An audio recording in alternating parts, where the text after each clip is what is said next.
For my game, I'm using Cody the Monster as the main character. I'm going to code the main character to move left, right, up, and down on my screen. First, I'm going to make sure that I'm on my monster's codes. I'm going to come over to Events, and I'm going to make sure that on Start, my character begins in the center of the screen. So I'm going to tell my character to go to 0, 0, which is the coordinate at the beginning in the middle of the screen. I'm then going to go to Event Codes, and I'm going to drag in when up arrow pressed 4 times. Except I want these to be up arrow, down arrow, left arrow, and right arrow. If you look at your screen, there is a grid that you can add to your screen. 0, 0 is shown right at the center. If I move to the right, my x coordinate increases.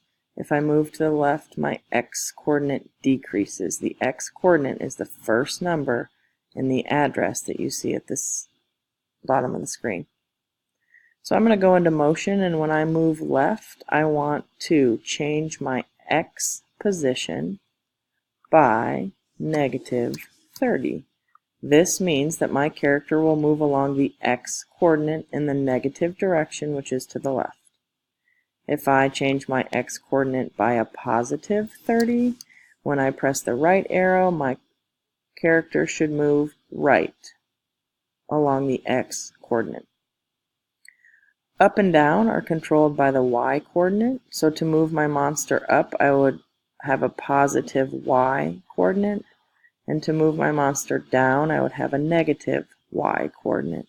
So I'm going to find motion, I'm going to scroll down to change y, and I'm going to drag one to the down arrow and one to the up arrow, and I'm going to make the up arrow 30 steps up. I'm going to make the down arrow -30 steps so that it's going backwards.